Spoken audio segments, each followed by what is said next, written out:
Like any good agent, we're here for the open house, for the closing, for handing over keys. But because we're realtors, we're here for so much more. Agents who are realtors volunteer at nearly 3 times the national average. We're working to broaden access to credit, increase affordable housing supply, and ensure fair housing for all. And realtors are bound by a code of ethics. We're here for it all. Realtors are members of the National Association of Realtors. That's who we are. Stripe helps many of the world's most influential companies grow their revenue and build a more profitable business. Whether it's Hertz, making checkout a smooth ride for their customers, OpenAI, answering unprecedented demand, or PGA, chipping away at back-office inefficiency, Stripe's financial infrastructure platform helps companies achieve ambitious goals. No matter what success looks like for your business, Stripe helps ensure the complexity of financial systems doesn't get in your way. Learn more at stripe.com. Hey, y'all, and welcome to another episode of the Millennial Management Podcast. I am your host, Brandy, the Millennial Manager, and today is a email episode, all right? Now, I hope y'all are having a wonderful day at work. I know it is a late upload, but, I am still trying to get back from the holiday, okay? Let's just be for real. Make sure that you are following me at Brandy, the Millennial Manager on Facebook, Instagram, TikTok, and YouTube. Now, the podcast is fully available on YouTube. So you can go to YouTube and listen to the podcast, and y'all make sure y'all play them ads. Okay? I know y'all don't like them, but your girl, okay, we got ads now, and I need y'all to listen. God bless you and God keep you. Let's go over to our first email of the episode. It says, I love your podcast. Well, thank you very much. And your fun personality with giving sound advice. I work in higher education. In March of 2023, my entire team was asked to meet with our VP with no reason why. They separated middle management from the team and separately told us that we were reorganizing our department and our current roles would end on June 2023. We had 2 days to submit resumes for the same job that we do a panel interview if we wanted to stay. HR was present. This was a total blindside. We had no clue. Many of us submitted resumes and interviewed out of fear as we have financial responsibilities. I cannot get over this. I am actively seeking new employment, but I want to know, is this legal? Yes. Yes. Yes. Oh, sadly, baby, I know it is very terrible that they did this or the way they went about it. Is a little messy, but it is legal for them to do this. And this is why, I post the content that I post is to make sure that y'all understand that there are things that lead up to this moment, right? Your boss doesn't just wake up and do this one day. This is something that has been in the background for about 6 months. Okay. They know that there is a cash flow issue. They know that there's an overhead problem. And so what are they going to do? They're going to start cutting the big ticket items, big ticket salaries. Those are the things that have to go. So in order to do that, they're going to start reviewing roles and responsibilities. They're going to start looking at the overall output of each individual employee, start measuring what that looks like, trying to combine the roles while simultaneously cutting down overhead costs. Because if we combine positions and make it one position, we save on money. So when your company starts outsourcing, they're worried about income or payroll being over a certain percentage. The end is near. Okay? And you just need to find a way to pivot. You need to find a way to transition out. And you start seeing that they're outsourcing.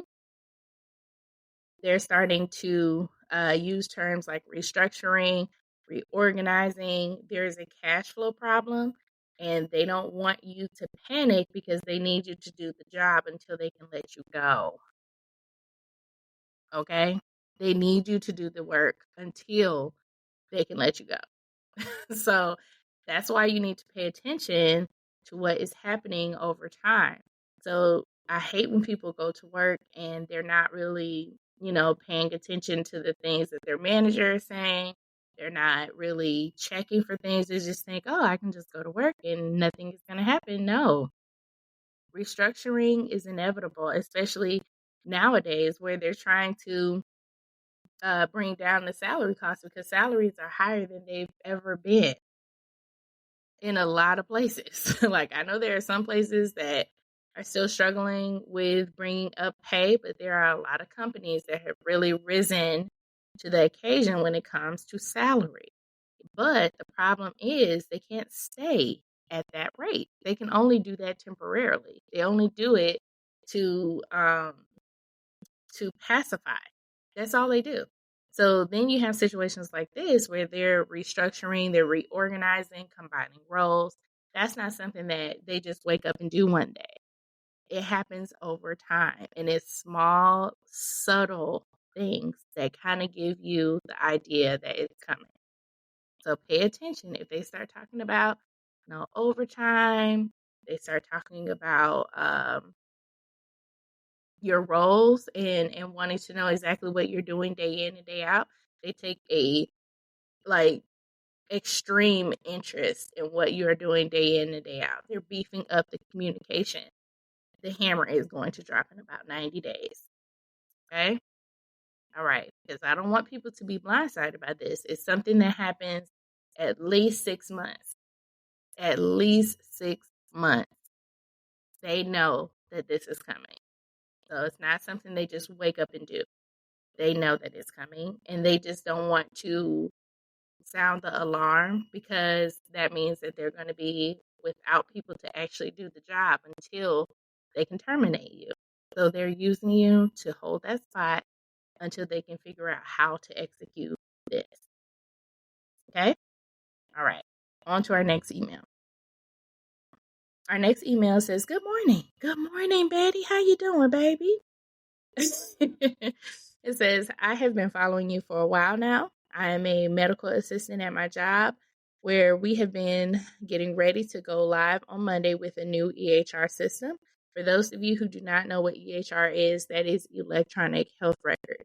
We have known about this since I was hired in January of this year, and from what I hear, years before. My manager has recently, as of Wednesday at 4 p.m., tasked me with rescheduling my doctor's scheduled appointments for both go live day and after that.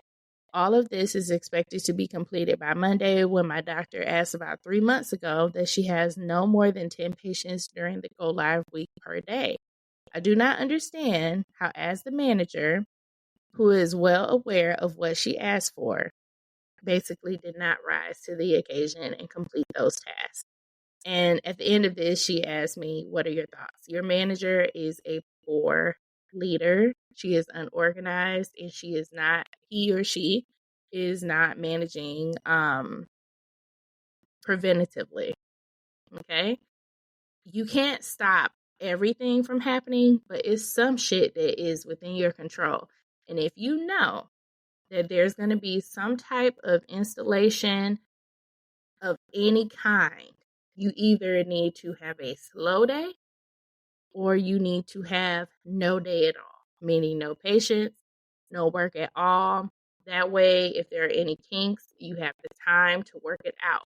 Because it's very hard to fix things when you're in the middle of it.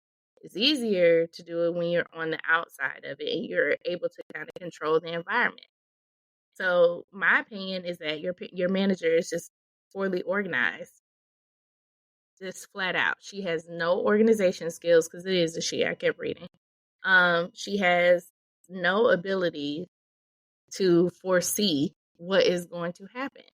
And as a manager, that is literally your job. You have to kind of analyze and see what's going to happen if I don't do this. Your doctor had enough sense to communicate, I want 10 patients or no more than 10 on my schedule when we go live with this, because if anything happens, it's going to cause a delay. And your manager did not take it serious. So she's asking me at the end of this email, what should I do? Baby, this is a sign. This is a red flag. Okay? This is a red flag. If you have a manager that lacks communication skills, which is clearly what this is, because your manager did not communicate with the people who are in charge of the schedule, which is ding, ding, ding, the front desk. Okay? The receptionist, they are supposed to take care of the doctor's schedules. They are supposed to reschedule patients who are scheduled incorrectly. That is what the front desk is tasked with doing. But if they're not doing that because no one told them, and now you have this situation where now this is an emergency because she did not she did not plan and execute properly. Now this is an emergency. Now we have these people that have to be moved because you did not communicate like you were supposed to.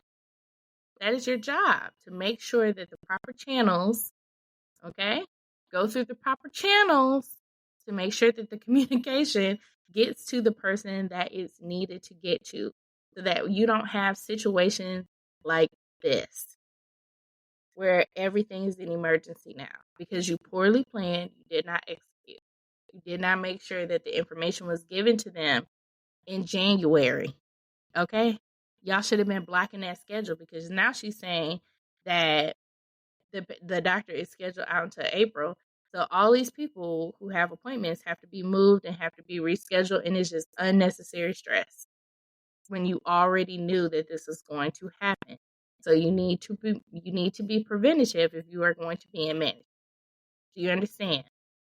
Now, baby, you know what you need to do. This is a big ass red flag because right now it's just something that's going to cause frustration, right? This problem, her lack of communication, is only going to cause frustration just for this.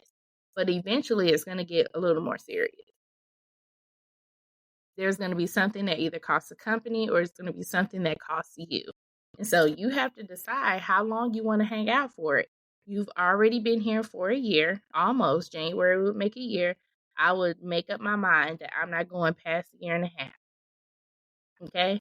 As a medical assistant, that is more than enough time to move on to what you need to do. I would not even waste my time, to be honest, because if you have an HR department, which I'm sure you do if you work for a medical group, they should know, because I'm pretty sure that people have complained about her lack of communication and how they have had this situation happen, because clearly the staff and everyone has known this was going to happen, but it's the execution, which is the manager's responsibility, where she did not shine. She did not even show up. She didn't bother to even put her jacket on for that day to make sure that this was taken care of as the manager.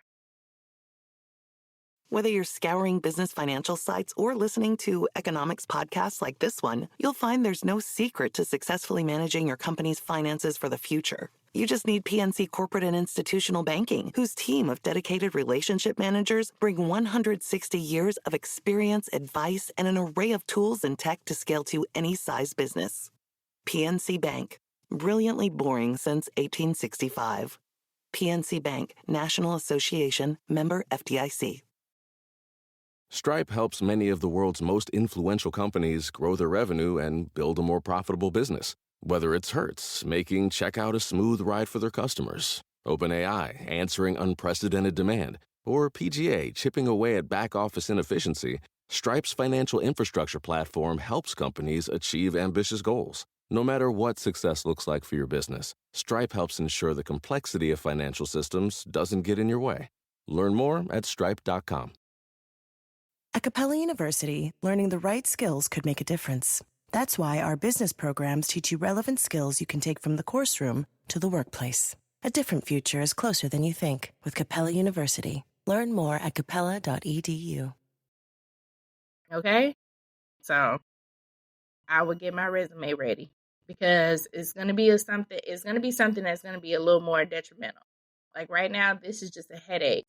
But if something else happens like this, it's going to be a little more serious, because when there is a breakdown in communication amongst the administrative team or amongst the management team, the team suffers. They're the ones that have to clean up the mess because you did not communicate. Okay? So, you know what you need to do, baby. All right, let's go to our next email. This one says, I am a city government employee with a good position, salary, and benefits. Praise the Lord. However, my manager makes me feel uncomfortable asking for guidance, often taking a long time to review documents and to respond to emails. This causes delays, which makes me look bad to other departments. My manager's lack of communication, oh my gosh, and harsh email tone adds to the discomfort. Despite discussing this with the coworkers, the situation has not improved. Why would you think that? But let's continue. I'm considering looking for other employment. I'm considering looking for other employment, but I am concerned about potential pay cuts because you're leaving your position. Honey, let me tell you something. Okay? What makes you think that talking with your coworkers is gonna make this any better? If anything, y'all just trauma bonding.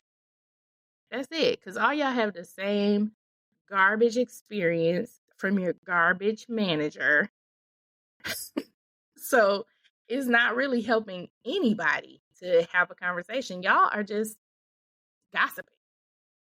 Really. Like there's nothing that is going to help this situation. If you have a manager who is aggressive, they lack communication skills. And the reason why that a lot of people are aggressive in how they communicate is because of lack of knowledge.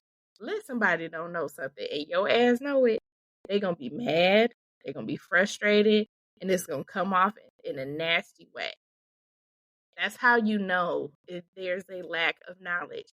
People don't know something, they are frustrated. That's the immediate response. Instead of being a person who wants to learn, the frustration is because it messes up the facade. What do you mean you know something that I don't? So I'm going to come off as frustrated, irritated, non-responsive, which is a breakdown in communication. I'm going to do all these things to make your life a living hell. Number one, your manager is not responding to emails and it is causing a delay in communication. You need to be documenting the lack of response, how long it takes for you to get a response from your manager. Do you understand? Document. This can help you track it. You need to make sure that you document. Otherwise, this is a figment of your imagination. Do you hear me? It did not happen.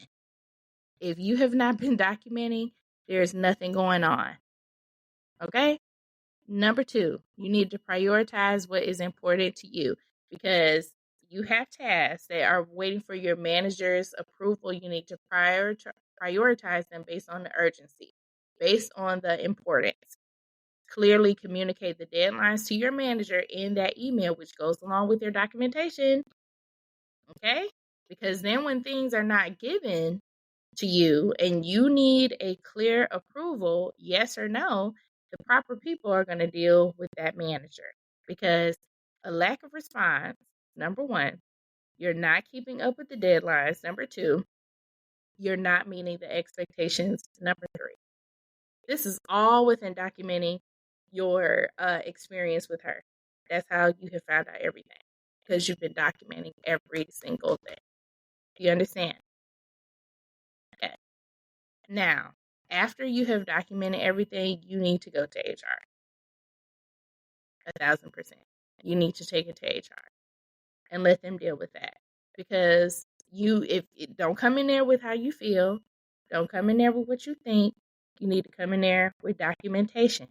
You need to come in there with facts. Don't go in there talking about what I think, I this, I that. No.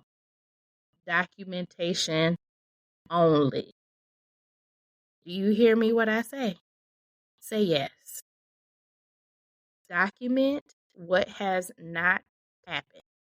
When you sent the email, the non-response, and the domino effect after. Send that to HR. As far as her responses to you, if it's verbal, I would write that down in a separate notebook. And as far as your coworkers, I would encourage them to do the same thing.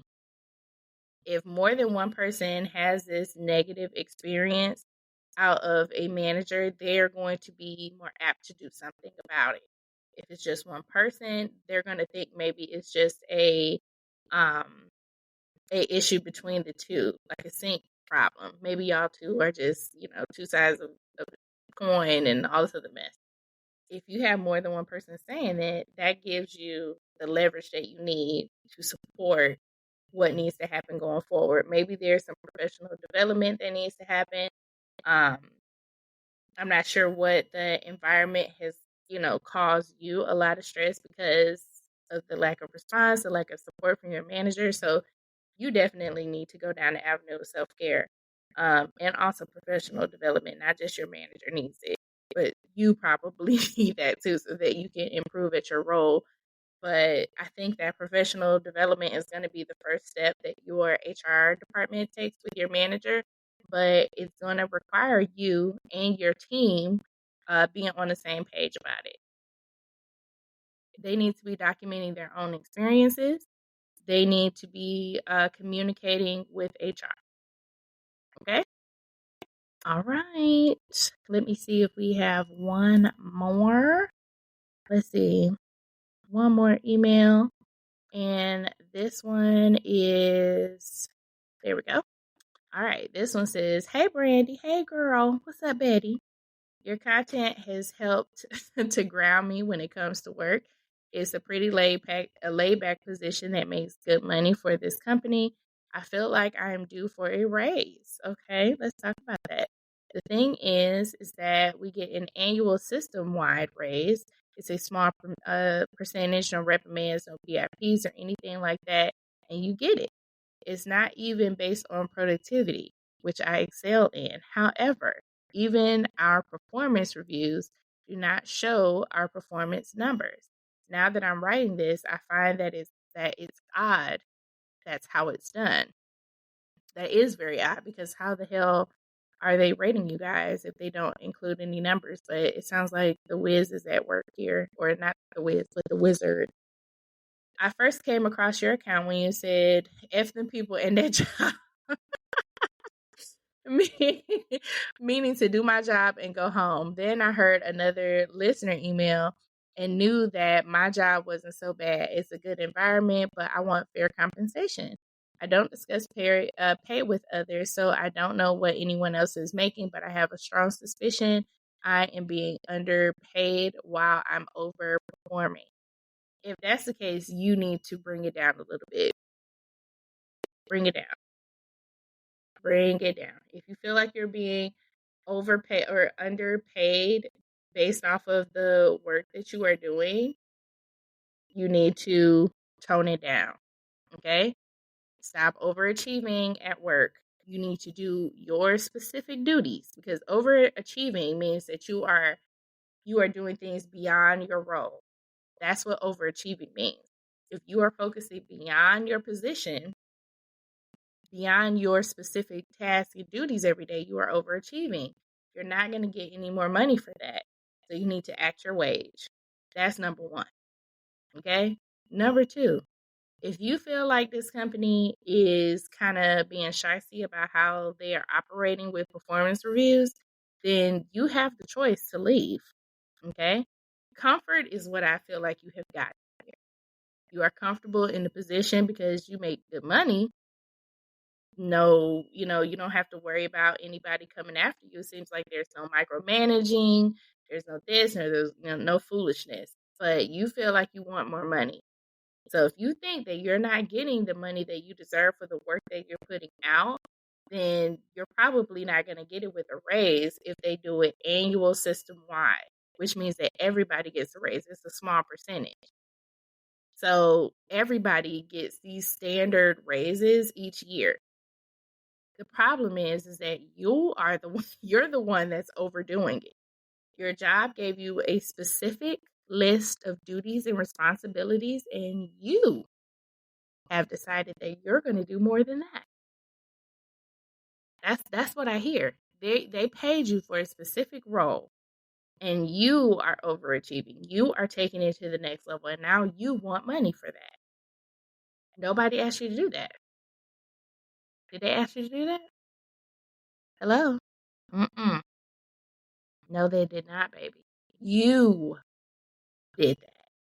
So if you want to get paid for those roles and those responsibilities, either you need to promote up so that it's an actual position with actual pay, or you need to move on to another company that allows you to do that and get the pay that you want. If you cannot get it here, if there's no ability for you to promote here and get those roles and those responsibilities with that pay that you want, you need to move on.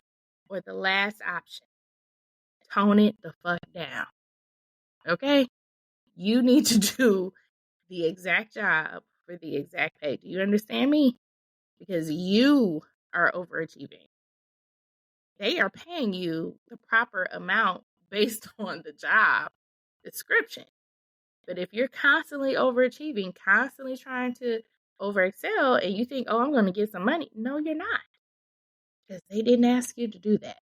Okay? All right. Now, God bless you. God keep you. But you need to think about what your options are. You have three. Either you stay and promote, stay and tone it the fuck down, okay? Or you leave and get the money and the salary that you want through some strategic job hunting, okay? All right. I hope that y'all enjoyed this episode of the Millennial Management Podcast. It's my favorite thing to do. Y'all have a wonderful day. Make sure y'all listen to them ads, please. Okay, because the content is free. Make sure y'all listen to them ads. That's going to be all for today. Make sure you're following on social media. Don't forget to listen to YouTube now, because YouTube has all of the episodes available. And I will see y'all on the internet. Y'all have a wonderful, wonderful day. Bye.